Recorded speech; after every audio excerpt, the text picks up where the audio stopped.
Hello everyone. कल हम acid और बेस के इंटीग्रेटेड टॉपिक को पढ़ चुके थे। आज हम एसिड और बेस की केमिकल प्रॉपर्टीज़ और फिजिकल प्रॉपर्टी को पढ़ेंगे। अब ये फिजिकल प्रॉपर्टी तो हम पढ़ चुके हैं, केमिकल प्रॉपर्टीज़ को पढ़ेंगे एसिड और बेस की। अब एसिड की जो केमिकल प्रॉपर्टी है उसमें हमें एसिड को किसी के साथ रिएक्ट करके दिखाना है। तो सबसे पहली प्रॉपर्टी हमारी क्या है? Reaction of acid and base with metal. ठीक है, क्या हमारा फॉर एग्जांपल क्या है, एक मिनट, क्या बनेगी हमारी इक्वेशन? जैसे एसिड है, अगर मैं उसको मेटल के साथ मेटल के साथ रिएक्शन करा दूं तो हमारा क्या बनेगा? ऐसे में हमारा साल्ट बनेगा और उसमें से हाइड्रोजन गैस निकल जाएगी। फॉर एग्जांपल एसिड हमारा, मान लेते हैं एसिड हमारा क्या है? HCl, और मेटल मान लेते हैं कि हमारा क्या है? जिंक है। अब जब जिंक, ठीक है, जिंक पे जब एसिड जिंक के साथ रिएक्शन करेगा तो क्या बन जाएगा? एक साल्ट बनेगा हमारा ZnCl2, जिंक क्लोराइड साल्ट बन जाएगा। और क्या निकलेगी उसमें से? Hydrogen gas. हाइड्रोजन गैस है तो H2 निकलेगी।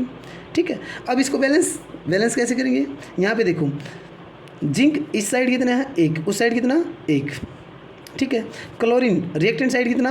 1, प्रोडक्ट साइड कितना? 2। अगर प्रोडक्ट साइड 2 है तो मैंने क्या कहा था? रिएक्टेंट साइड भी 2 बनाने के लिए आगे उसको मल्टीप्लाई करेंगे। ठीक है, 2। तो जैसे इसको 2 से मल्टीप्लाई किया तो हाइड्रोजन भी यहाँ पे 2 और उधर 2 है, तो ये हमारी बैलेंस भी होगी इस तरह। ठीक है, तो सबसे पहले जो हमारी प्रॉपर्टी थी कि एसिड की मेटल के साथ एसिड कैसे रिएक्शन करेगा। अब बेस, अगर मेटल के साथ बेस की रिएक्शन कराई जाए तो क्या होगा? उसमें भी साल्ट निकलेगा और हाइड्रोजन गैस निकलेगी। अब बेस जैसे हमारा क्या है? बेस है मान लिया सोडियम हाइड्रोक्साइड, और जिंक की मेटल है तो क्या बनेगा हमारा? जिंक। ठीक है, तो ऐसे हमारा क्या बन जाएगा? जिंकेट बनेगा। क्या बनेगा? जिंकेट। यहाँ पे हमारा क्या बनेगा? जिंकेट बनेगा। सोडियम ZnO2, Na2 ZnO2, तो इसको सोडियम जिंकेट बोलते हैं। क्या बोलते हैं? Sodium zincate. सोडियम जिंकेट बनेगा हमारा, और इसमें से क्या निकल जाएगी? हाइड्रोजन गैस निकल जाएगी। अब देखो, सोडियम इस साइड 2 है, उस साइड कितना? 1 है, इसको 2 से मल्टीप्लाई कर 2 में 2 हो जाएंगे। अब जैसे 2 से मल्टीप्लाई किया, ऑक्सीजन कितने हो गए हमारे यहाँ पे? 2, इधर 2 हैं, जिंक इधर 1 है, हाइड्रोजन इधर कितने हो गए? 2, उधर भी 2, तो ये भी क्या होगी? बैलेंस होगी। तो हमने पहले क्या देखी भी? एसिड और बेस की मेटल के साथ रिएक्शन। एसिड और बेस जब मेटल के साथ रिएक्शन करेंगे तो उनमें से क्या निकलेगा? साल्ट और हाइड्रोजन गैस। अब हम एसिड और बेस की मेटल कार्बोनेट का साथ रिएक्शन देखेंगे। जब एसिड मेटल कार्बोनेट के साथ रिएक्शन करेगा तो उसमें से क्या निकलेगा? उसमें साल्ट बन जाएगा, और उसमें से कार्बोनेट तो कार्बन डाइऑक्साइड गैस निकल जाएगी, और हमारा मेटल तो वहाँ भी क्या निकला था? हाइड्रोजन। क्या निकली थी? हाइड्रोजन निकली थी। अब एसिड मान लेते हैं कि हमारा क्या है? HCl है, HCl, और क्या है यहाँ पे? Metal carbonate. मेटल मान लिया क्या है हमारा? सोडियम है, और कार्बोनेट तो क्या है? Sodium carbonate. सोडियम कार्बोनेट का फॉर्मूला क्या होगा? ठीक है, मेटल कार्बोनेट। अगर इसके साथ मेटल कार्बोनेट का साथ रिएक्शन करेगा तो उसमें से क्या निकलेगा? साल्ट निकलेगा, तो क्या होगा? NaCl होगा। यहाँ पे हमारा साल्ट क्या होगा? NaCl, प्लस उसमें क्या निकल जाएगी? कार्बन डाइऑक्साइड गैस, और उसमें से हाइड्रोजन भी निकल जाएगी। अब इसको बैलेंस कैसे करें? अब देखो, सोडियम प्रोडक्ट साइड 1 है, लेकिन रिएक्टेंट साइड कितना? 2, उस साइड भी 2 बनाऊंगा तो इसको 2 से मल्टीप्लाई कर दूंगा। जैसे 2 से मल्टीप्लाई किया, क्लोरीन हमारा 2 हो जाएगा। क्लोरीन अगर 2 हो गया तो उस साइड भी क्लोरीन को 2 करने के लिए 2 से मल्टीप्लाई।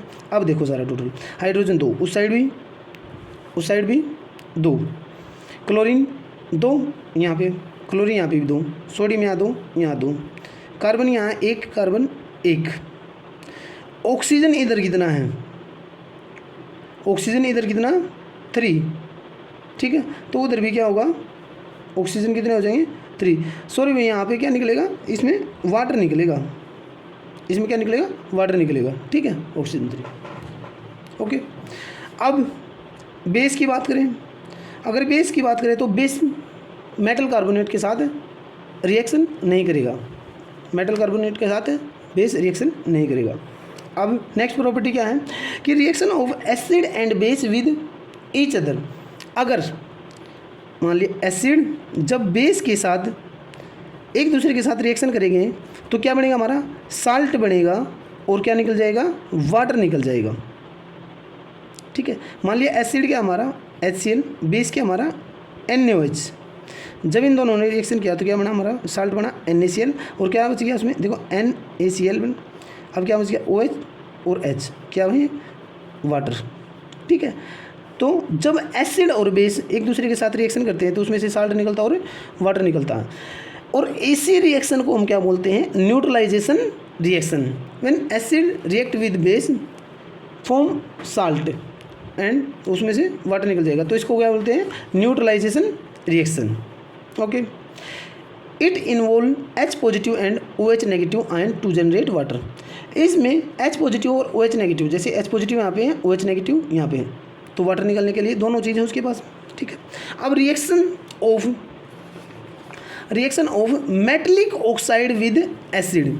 मेटलिक ऑक्साइड, मान लिया एसिड है हमारे पास प्लस क्या कह रहे हैं, मेटलिक ऑक्साइड है, मेटलिक ऑक्साइड। ठीक है, तो बनेगा क्या, हमारा बनेगा साल्ट ही, क्या बन गया, हमारा साल्ट बन गया। ठीक है, मेटलिक ऑक्साइड के साथ रिएक्शन का साल्ट बन गया और हमारा क्या निकलेगा, वाटर निकलेगा। ठीक है, अब एसिड हमारा मान लिया HCl है, क्या है HCl है। मेटल ऑक्साइड कोई भी ले लो आप, जैसे सोडियम ऑक्साइड भी ले सकते हो आप। ठीक है, क्या ले सकते हो, सोडियम ऑक्साइड ले लिया। ठीक है, सोडियम ऑक्साइड का ये फॉर्मूला होता है।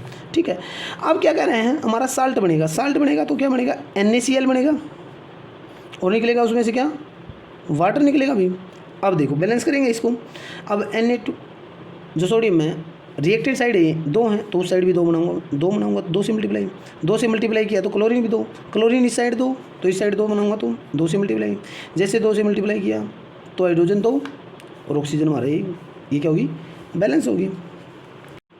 तो नेक्स्ट जो हमारी रिएक्शन है वो क्या है, reaction of non metallic oxide with base. क्या कर रहे हैं, जब बेस के साथ नॉन मेटलिक ऑक्साइड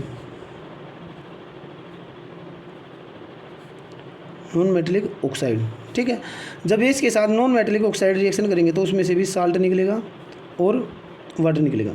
यहाँ पे स्टूडेंट एक बात, जो नॉन मेटलिक ऑक्साइड होते हैं वो एसिडिक नेचर के होते हैं, इसके होते हैं एसिडिक नेचर के। फॉर एग्जांपल अब बेस हमारा क्या है बेस मैंने कैल्शियम हाइड्रोक्साइड ले लिया, क्या ले लिया, कैल्शियम हाइड्रोक्साइड, और non metallic oxide, non metal carbon oxide, oxygen, carbon dioxide, जब इसमें से निकलेगा क्या, साल्ट निकलेगा। ठीक है, क्या निकलेगा, इसमें से साल्ट निकलेगा तो कैल्शियम क्या हो जाएगा, हमारा कैल्शियम कार्बोनेट बन जाएगा। क्या बन जाएगा, कैल्शियम कार्बोनेट, और क्या निकल जाएगा इसमें से। ओके स्टूडेंट, तो हमने केमिकल प्रॉपर्टीज़ हमने पढ़ ली हैं एसिड और बेस की। अब हमारा जो नेक्स्ट टॉपिक है वो है यूनिवर्सल इंडिकेटर। यूनिवर्सल इंडिकेटर में हमारा क्या होता है, pH स्केल। ठीक है, pH स्केल। ठीक है, pH स्केल जो pH है उसकी क्या फुल फॉर्म है, पावर ऑफ हाइड्रोजन या हाइड्रोनियम आयन। हाइड्रोजन की कितनी पावर है उसमें, जैसे ये हमारा एक pH स्केल होता है, pH पैरामीटर होते हैं। जैसे कि हमारा एक pH स्केल होता है, pH स्केल है, मान लिया एक pH स्केल है, और जो pH स्केल है उसकी 0 to 14 वैल्यू होती है, 0 से 14, और जो 7 होता है वो होता है न्यूट्रल। 7 वैल्यू होती है वो किसकी होती है, न्यूट्रल होती है वो, और वो वाटर की वैल्यू होती है। ठीक, अब pH स्केल के अंदर 1 2 3 4 5 6 7 8 9 10 11 12 13 14। ठीक है, pH स्केल के अंदर 7 से नीचे जो भी वैल्यू होती हैं वो सभी किसकी होती हैं, एसिड की, और 7 से ऊपर जो वैल्यू होती है वो किसकी होती है, बेस की। 7 से नीचे जितना 0 की तरफ जाएगा उतना ही एसिडिक, जितना 14 की तरफ वैल्यू जाएंगी उतना ही बेसिक। ठीक है, अब देखो 0 की तरफ एसिडिक नेचर और 14 की तरफ बेसिक नेचर। अब यूजेज या फिर importance of pH in everyday life. Everyday life में पीएच की क्या क्या यूजेज है, इंपॉर्टेंस है। आवर बॉडी वर्क्स बिटवीन, हमारी जो बॉडी है वो एल्कलाइन नेचर की होती है, थोड़ी एल्कलाइन, उसका जो पीएच होता है 7 to 7.8, न्यूट्रल या फिर थोड़ी सी एल्कलाइन। ओके, अब पीएच जो एसिड रेन होती है, एसिड रेन का जो एसिड रेन होती है उसका 5.6 वैल्यू होती है। कितनी होती है पीएच वैल्यू, कितनी होती है पीएच स्केल पे वैल्यू उसकी 5.6 होती है।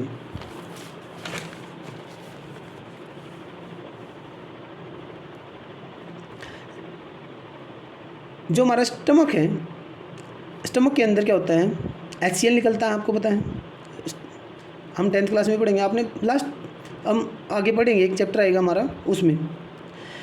तो टूथ डिके, जब टूथ डिके स्टार्ट हो जाती है तो उसमें क्या होता है, जो हमारी वैल्यू होती है वो 5.5 से कम हो जाती है। पीएच वैल्यू कितनी होती है, 5.5 से कम हो जाती है तो टूथ डिके स्टार्ट हो जाती है, टूथ होते हैं हमारे दांत बोलना स्टार्ट हो जाते हैं।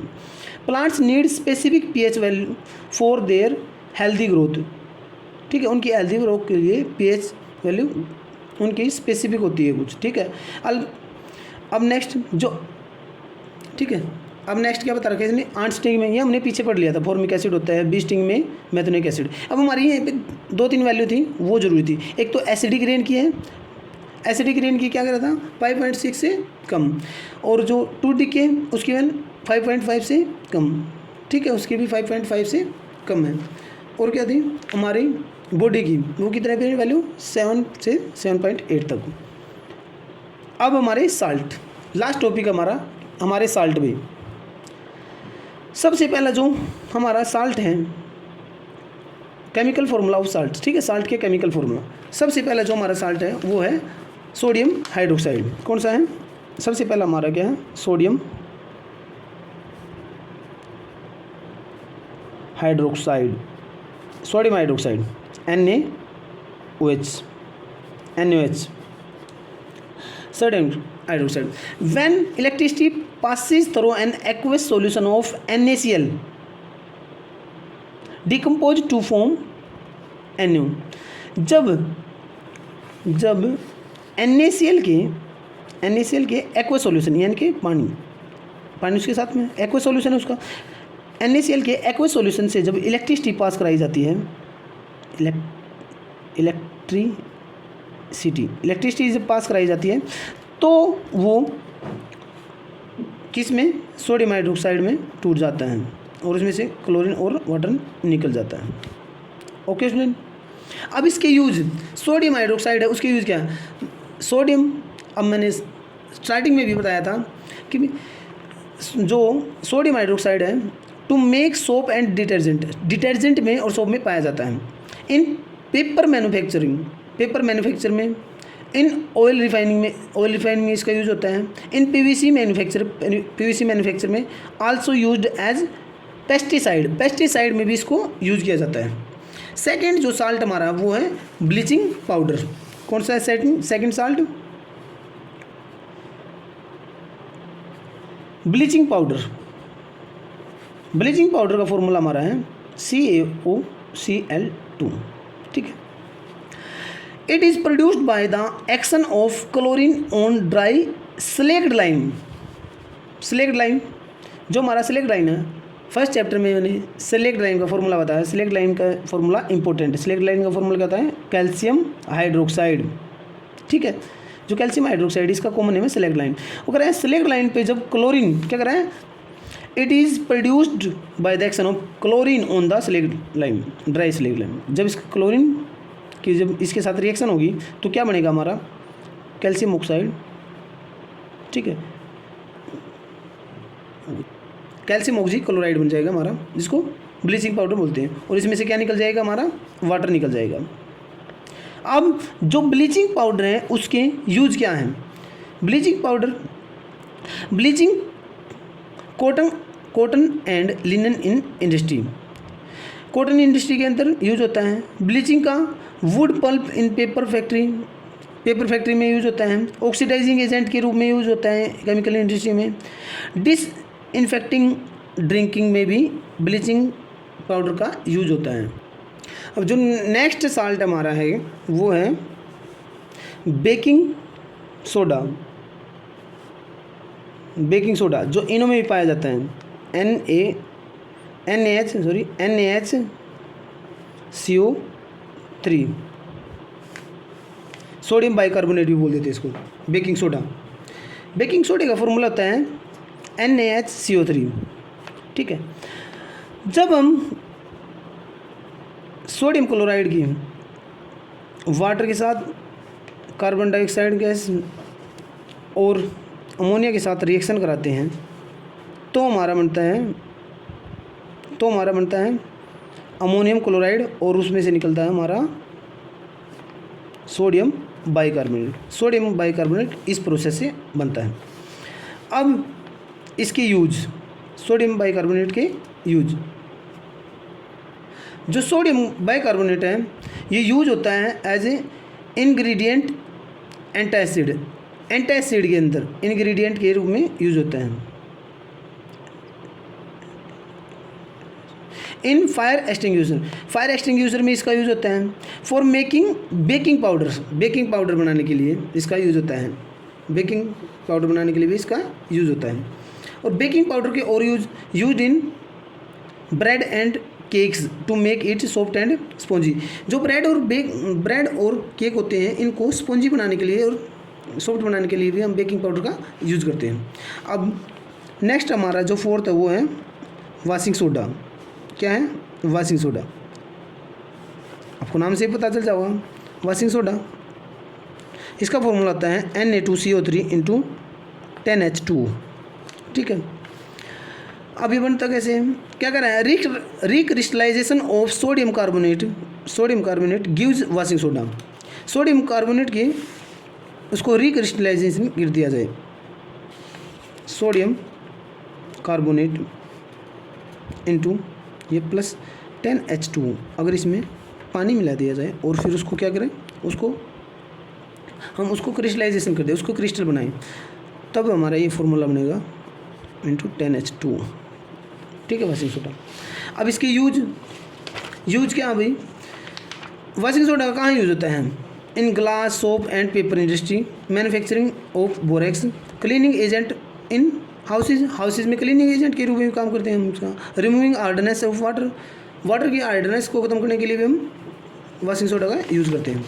अब जो लास्ट हमारा है साल्ट, हमारा क्या है? Plaster of Paris.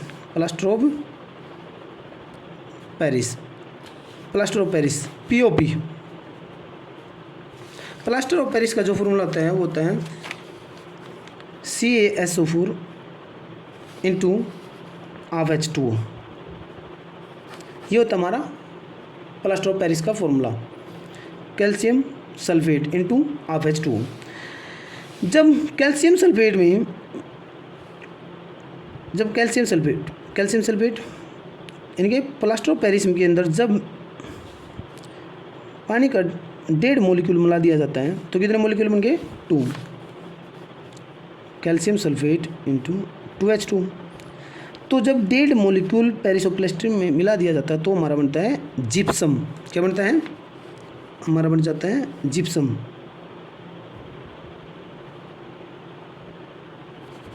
जिप्सम बन जाता है हमारा। अब जो प्लास्टर ऑफ पेरिस है इसके यूजेस कहाँ पे? अब देखो, फ्रैक्चर वगैरह में जो डॉक्टर वो यूज़ करता है, फ्रैक्चर वगैरह में बोन्स के ऊपर, वो भी प्लास्टर ऑफ पेरिस का यूज़ करता है।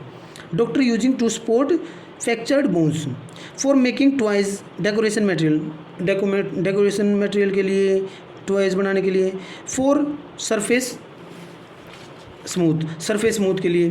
अब जैसे छतों पे POP करते हैं दीवारों, ठीक है ना, ये देखा होगा अभी, छतों पे POP डिज़ाइन वगैरह करते हैं, वो भी POP से होते हैं। Okay student, now our chapter is complete. Thanks for watching video.